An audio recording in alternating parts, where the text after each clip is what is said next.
It is your right to be rich. You are here to lead the abundant life and be happy, radiant, and free. You should therefore have all the money you need to lead a full, happy, and prosperous life. You are here to grow, expand, and unfold spiritually, mentally, and materially. Ally, you have the inalienable right to fully develop and express yourself. Along all lines, you should surround yourself with beauty and luxury. Why be satisfied with just enough to go around when you can enjoy the riches of your subconscious mind? In this chapter, you can learn to make friends with money, and you should always have a surplus. Your desire to be rich is a desire for a fuller, happier, more wonderful life. It is a cosmic urge. It is not only good, but very good. Money is a symbol. Money is a symbol of exchange. It means to you not only freedom from want, but beauty, luxury, abundance, and refinement. It is merely a symbol of the economic health of the nation. When your blood is circulating freely in your body, you are healthy. When money is circulating freely in your life, you are economically healthy. When people begin to hoard money, to put it away in tin boxes and become charged with fear, there is economic illness. Money has taken many forms as a medium of exchange down through the centuries, such as salt, beads, and trinkets of various kinds.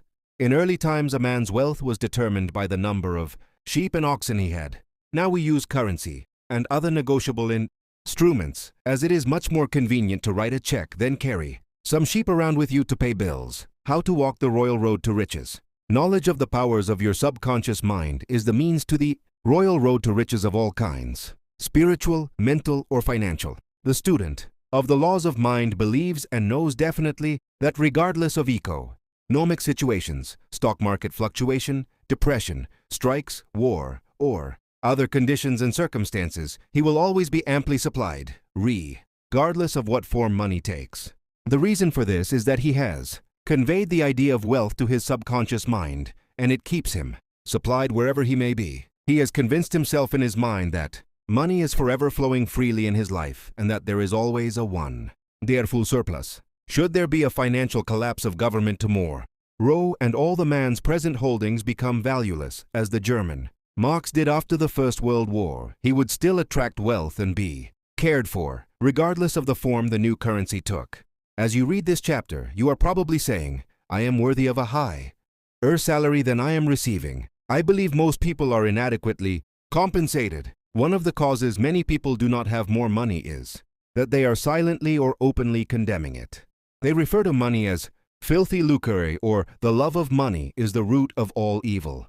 Another reason they do not prosper is that they have a sneaky subconscious feeling there is some virtue in poverty. This subconscious pattern may be due to early childhood training, superstition, or it could be based on a false tie-in of scriptures.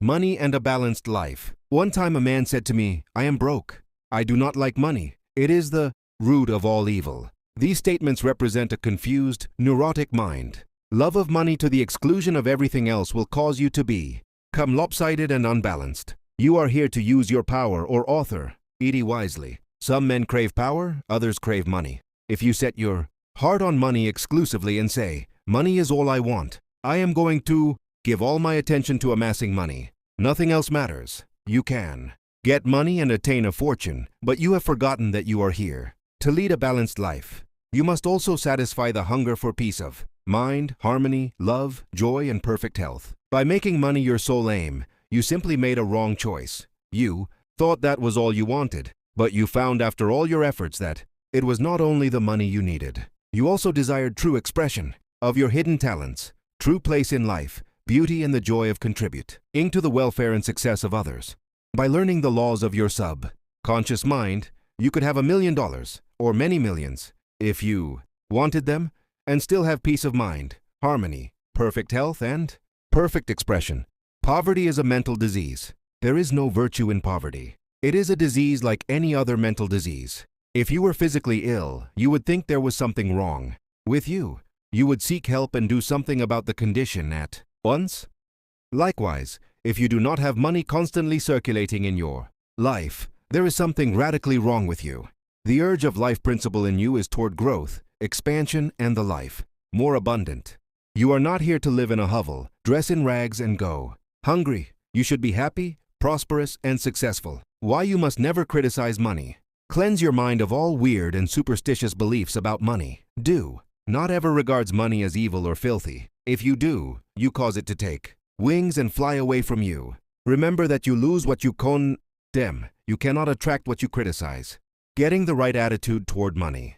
Here is a simple technique you may use to multiply money in your experience. Use the following statement several times a day. I like money. I love it. I use it wisely, constructively, and judiciously. Money is constantly circulating in my life. I release it with joy and it returns to me multiplied. In a wonderful way. It is good and very good. Money flows to me in avalanches of abundance. I use it for good only, and I am grateful for my good and for the riches of my mind.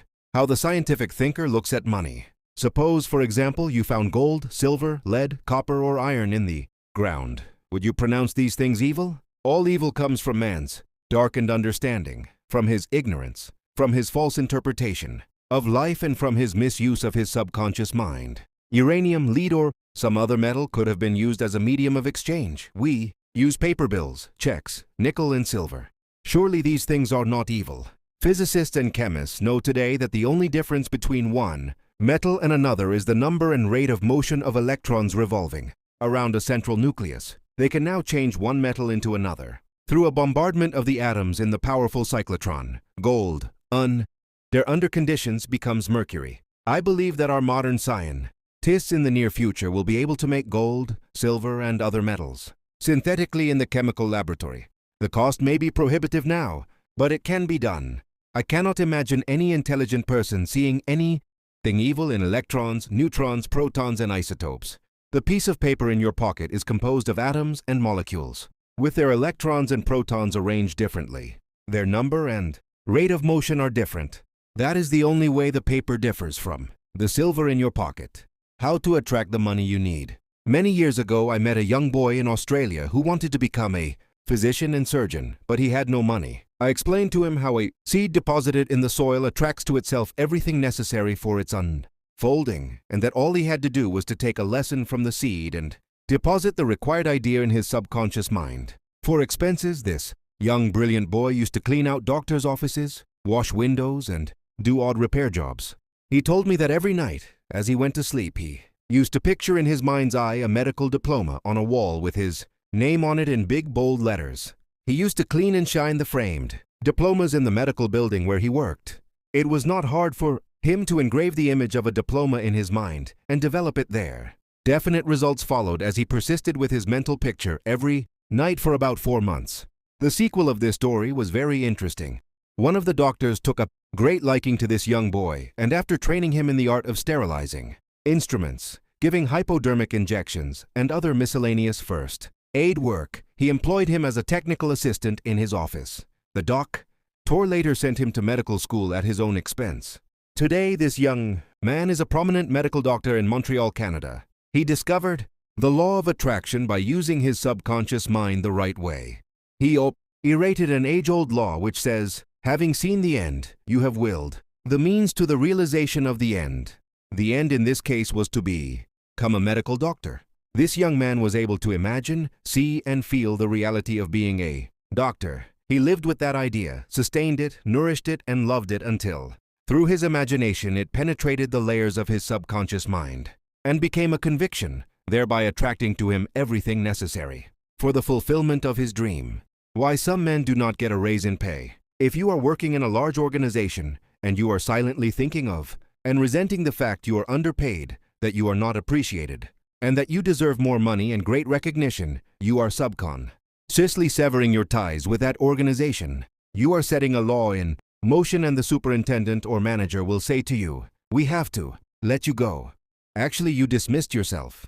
The manager was simply the instrument through which your own negative mental state was confirmed. It was an example of the law of action and reaction. The action was your thought and the reaction as the response of your subconscious mind. Obstacles and impediments on the pathway to riches. I am sure you have heard men say, "That fellow has a racket. He is a racketeer. He is getting money dishonestly. He is a faker. I knew him when he had nothing. He is a crook, a thief, and a swindler." If you analyze the man who talks like that, you discover he is usually in want or suffering from some financial or physical illness. Perhaps his Mere college friends went up the ladder of success and excelled him. Now, he is bitter and envious of their progress. In many instances, this is the cause of his downfall. Thinking negatively of these classmates and condemning their wealth causes the wealth and prosperity he is praying for to vanish and flee away. He is condemning the thing he is praying for. He is praying two ways. On the one hand, he is saying, wealth is flowing to me now. And in the next breath, silently or audibly, he is saying, I resent that fellow's wealth. Always make it a special point to rejoice in the wealth of the other person. Protect your investments. If you are seeking wisdom regarding investments, or if you are worried about your stocks or bonds, quietly claims, infinite intelligence governs and watches over all my financial transactions, and whatsoever I do shall prosper. Do this frequently and you will find that your investments will be wise. Moreover, you will be protected from loss, as you will be prompted to sell your securities or holdings before any loss accrues to you. You cannot get something for nothing. In large stores, the management employs store detectives to prevent PL from stealing. They catch a number of people every day trying to get something for nothing. All such people are living in the mental atmosphere of lack and limitation and are stealing from themselves peace, money, faith, honesty, integrity, goodwill, and confidence. Furthermore, they are attracting to themselves all manner of loss, such as loss of character, prestige, social status, and peace of mind. These people lack faith in the source of supply and the understanding of how their minds work. If they would mentally call on the powers of their subconscious mind and claim that they are guided to their true expression, the would find work and constant supply. Then by honesty, integrity, and perseverance, they would become a credit to themselves and to society at large. Your constant supply of money. Recognizing the powers of your subconscious mind and the creative power of your thought or mental image is the way to opulence, freedom, and constant supply. Accept the abundant life in your own mind. Your mental acceptance and expectancy of wealth has its own mathematics and mechanics of expression. As you enter into the mood of opulence, all things necessary for the abundant life will come to pass. Let this be your daily affirmation. Write it in your heart. I am one with the infinite riches of my subconscious mind. It is my right to be rich, happy, and successful. Money flows to me freely, copiously, and endlessly. I'm forever conscious of my true worth. I give of my talents freely and I am wonderfully blessed financially. It is wonderful. Step up this way to riches. 1. Be bold enough to claim that it is your right to be rich and your deeper mind will honor your claim. 2. You don't want just enough to go around. You want all the money you need to do all the things you want to do and when you want to do them. Get acquainted with the riches of your subconscious mind. 3. When money is circulating freely in your life, you are economically healthy. Look at money like the tide, you will always have plenty of it. The ebb and flow of the tide is constant. When the tide is out, you are absolutely sure that it will return.